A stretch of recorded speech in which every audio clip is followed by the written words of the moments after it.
আসসালামু আলাইকুম রহমতুল্লাহি ওবরকাতুহু। সম্মানিত দর্শক, আমেরিকা আসলে এই মুহূর্তে বাংলাদেশের কাছে কি চাচ্ছে? বর্তমান তারেক রহমান সাহেবের যে সরকার, এই সরকারের সঙ্গে আমেরিকার সম্পর্ক কেমন? আমেরিকা আমাদেরকে যে একটা কূটনীতির জালে আবদ্ধ করে ফেলেছে এবং আমরা যে আমেরিকার খপ্পরে পড়ে গেছি। ইটস এ হোল, আমেরিকার একটা গর্ত। হোল বললে ভুল হবে, ব্ল্যাক হোল। এবং এই ব্ল্যাক হোলের মধ্যে একবার যারা পড়েছে, যারা আমেরিকার এই যাকে বলা হয় ট্যাবলেট খেয়েছে, তাদের পরিণতি দুই ধরনের হয়। যদি আপনি মিডল ইস্টের সেই সংযুক্ত আরব আমিরাত হন, ওমান হন, কাতার হন, সৌদি আরব হন, তখন আমেরিকার ম্যাজিক বা আমেরিকার যে দৃষ্টিভঙ্গি একভাবে কাজ করবে। কিন্তু আপনি যদি আমেরিকার কূটচালের মধ্যে পড়েন, তাহলে আজকে আফ্রিকার, উত্তর আফ্রিকা, দক্ষিণ আফ্রিকা, পশ্চিম আফ্রিকা এবং সাব সাহারা অঞ্চল সহ ইউক্রেন, এ সকল এলাকার অবস্থা যা হয়েছে, পূর্ব ইউরোপের যা অবস্থা হয়েছে, আমাদের অবস্থাও ঠিক একই হবে। এটা সোজা বাংলা কথা। আর হোল আর ব্ল্যাক হোল, অন্ধকার একটা গুহা, সেটা ব্ল্যাক হোল নয়। ব্ল্যাক হোল বলতে মহাকাশে এরকম একটা প্রযুক্তি বোঝায়, এরকম একটা পরিবেশ বোঝায়, এরকম একটা ঘূর্ণিপাক বোঝায় যে ওর মধ্যে যদি কেউ পড়ে, সেটা চন্দ্র, সূর্য, গ্রহ, তারা, নক্ষত্র, গ্যালাক্সি, আমাদের এই পৃথিবীর মতো লক্ষ লক্ষ পৃথিবী যদি ওই ব্ল্যাক হোলের ওই অবস্থার মধ্যে পড়ে, এই লক্ষ লক্ষ পৃথিবীর মতো গ্রহগুলো ও গিলে খেয়ে ফেলে 1 সেকেন্ডের মধ্যে। তো আমেরিকা সারা পৃথিবীতে যে এখন প্রভাব বিস্তার করেছে, তো তার ব্ল্যাক হোল, আমেরিকার তৈরি কোনো ব্ল্যাক হোলের মধ্যে যদি বাংলাদেশের মতো একটা রাষ্ট্র পড়ে এবং সেই রাষ্ট্রের পেছনে যদি চীনের মতো বৃহত্তর কোনো শক্তি না থাকে, রাশিয়ার মতো বৃহত্তর কোনো শক্তি না থাকে, জাস্ট গিলে খাবে, জাস্ট গিলে খেয়ে ফেলবে। তো সেই ফাঁদের মধ্যে আমরা পড়ে গেছি। তো আপনি যেহেতু একটা রাক্ষসের কবলে পড়েছেন, একটা ভূতের কবলে পড়েছেন, প্রেতের কবলে পড়েছেন, বা একটা দানবের কবলে পড়েছেন, কিংবা ধরুন একটা রোবটের কবলে পড়েছেন, ফ্রাঙ্কেনস্টাইনের দানব, it is man made robot. তো সেক্ষেত্রে আপনার কি লাগবে যদি বাঁচতে হয়? আপনাকে ওই রোবটের প্রযুক্তি জানতে হবে, রাক্ষসের সেই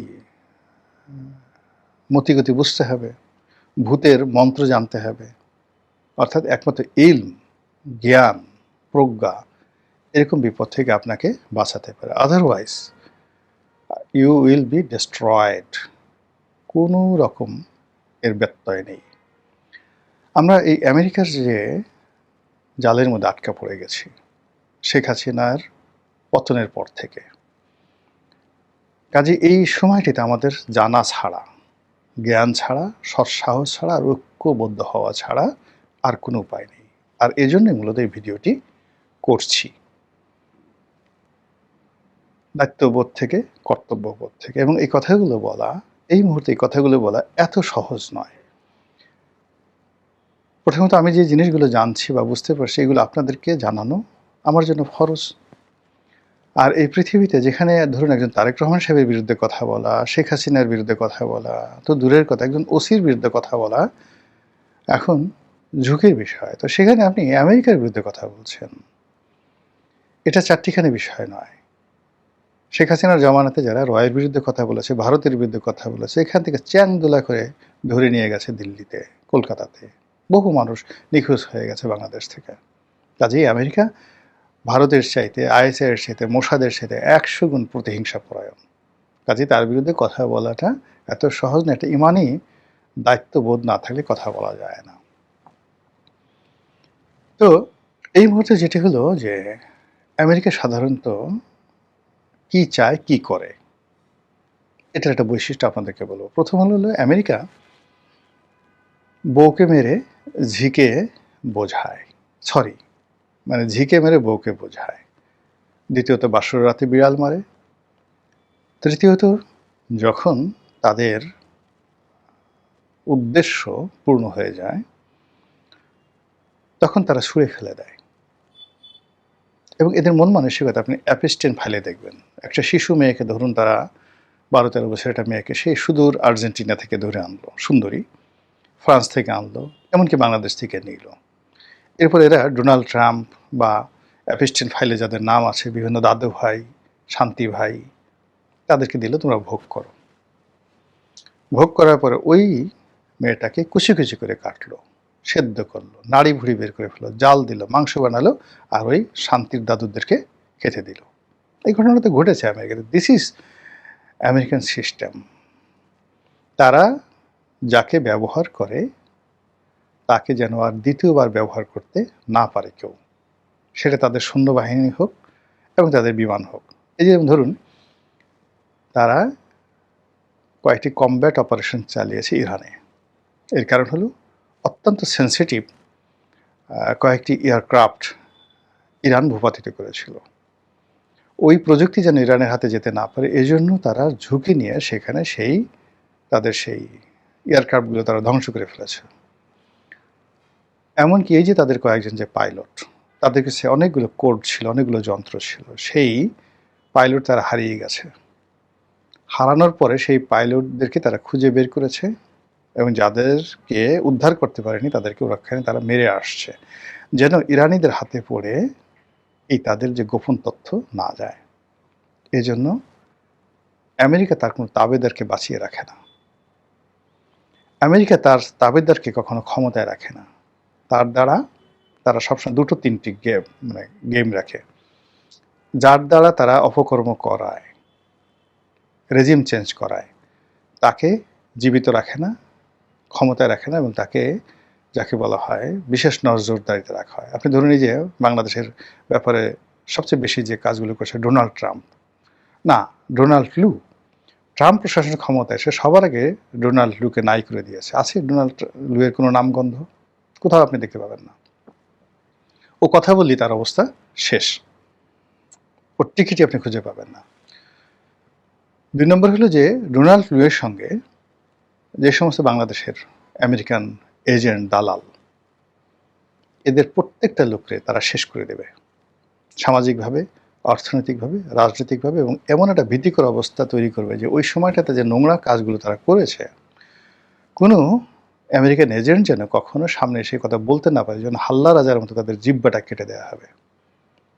ওই সময়টাতে যে সকল সাংবাদিক, যে সকল বুদ্ধিজীবী, যে সকল ব্যবসায়ী, যে সকল সরকারি কর্মকর্তা, যে সকল সামরিক কর্মকর্তা আমেরিকার এজেন্ট হয়ে এই পুরো রেজিম চেঞ্জের ব্যাপারে গোপন আতাত করেছে, এদের একটা লোককেও আমেরিকা বাংলাদেশে দাঁড়াতে দেবে না, কোনো ভালো জায়গাতে তাদেরকে দেবে না, তাদের সামনে কোনো মাইক থাকবে না, তাদেরকে তছনছ করে ছেড়ে দেবে। এবং এর মধ্যে অনেকগুলো লোক, জাস্ট আমি বলছি, তারা তো আমেরিকার পলিসিগুলো জানে না। না জানার কারণে এখন তারা হয়তো কেউ আমেরিকা ছেড়ে ভারতের দালাল হয়েছে, কেউ হয়তো বিএনপির দালাল হয়েছে, কেউ হয়তো কোনো দালাল হয়নি, তারা এখনও আমেরিকার সাথে তাদের ভাবসাব আছে। কিন্তু আমেরিকা যেই দিন শেখ হাসিনা পতন হয়েছে, সেই দিন ডোনাল্ড লু সহ তার যত সেট ছিল বাংলাদেশে, প্রত্যেকটাকে তারা ব্ল্যাকলিস্ট করে ফেলেছে এবং এদের কাউকে দ্বিতীয়বার ইউজ করা হবে না। তারা নতুন, যারা করবে তাদের জন্য নতুন রিক্রুটমেন্ট তারা করবে, আর পুরনো যেগুলো আছে ওল্ড হ্যাজার্ড, তাদের সবাইকে তারা কোরবানি করবে, কুচি কুচি করবে, নির্বিষ করবে, অথবা আতঙ্কে তাদের ডায়াবেটিস বানিয়ে দেবে। এই জন্য 80-র দশকের একজন মার্কিন এজেন্ট, একজন মার্কিন দালাল, একজন মার্কিন সিআইএর এজেন্ট আপনি কাউকেই বাংলাদেশে খুঁজে পাবেন না।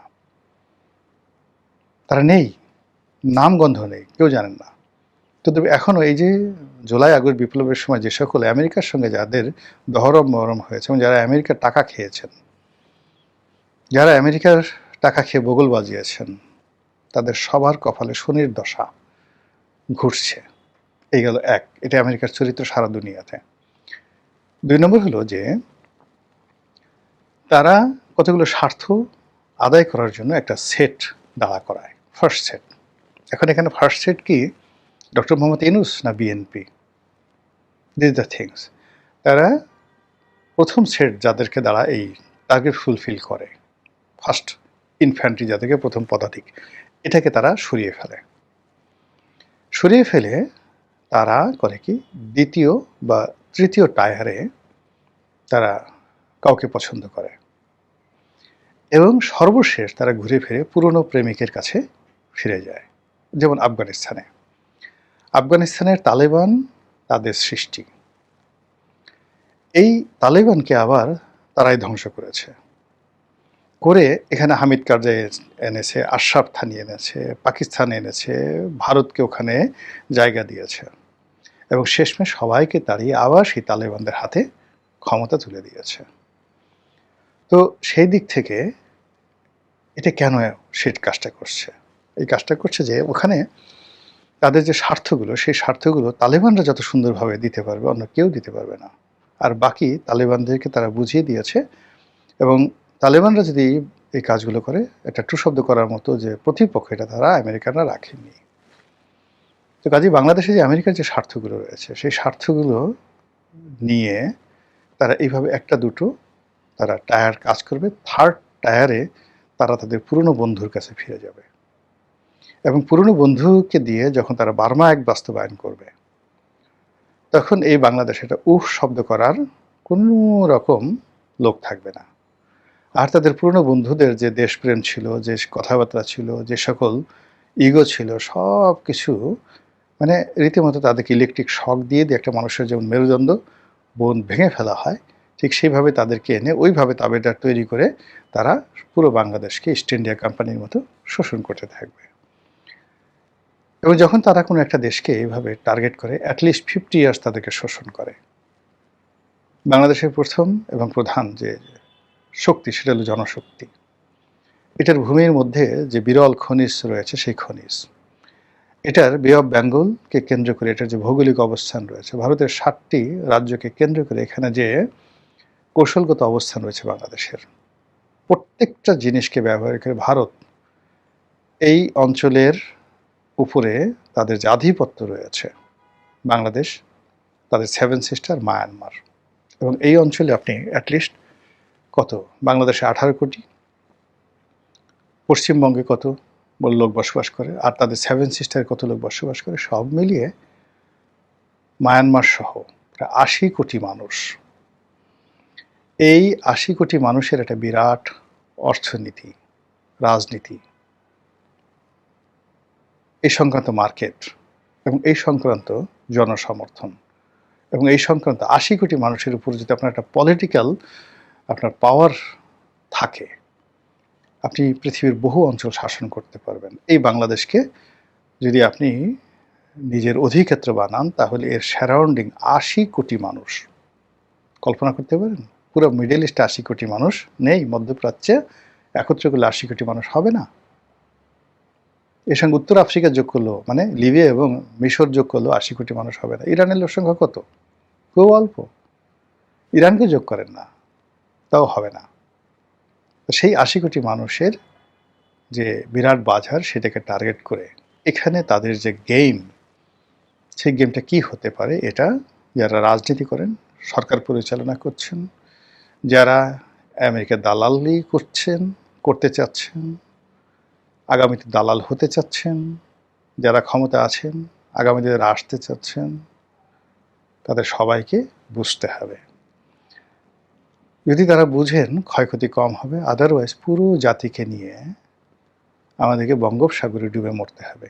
যেভাবে হ্যামিলনের বাঁশিওয়ালার বাঁশির সুরে একবার ইঁদুরগুলো সেই নদীতে ঝাঁপ দিয়েছিল, আর দ্বিতীয়বার হ্যামিলনের বাঁশির সুরে শহরের সমস্ত শিশুরা ঝাঁপিয়ে পড়ে একটি দেশের সমস্ত ভবিষ্যৎকে, শিশুদেরকে মারা মানে সমস্ত ভবিষ্যৎকে তারা সেই সমুদ্রে নিক্ষেপ করেছিল বা নদীতে নিক্ষেপ করেছিল, হ্যামিলনের বাঁশির সুর। তদ্রূপ আমরাও সদল বলে সবাই সেই বঙ্গোপসাগরে ডুবার জন্য যাব, নাকি বুঝে সেই সাগরের যে পতন, সাগরে নিজের আত্মনিবেদন, আত্মাহুতি দেওয়ার যে অভিলাষ তার থেকে রক্ষা করব।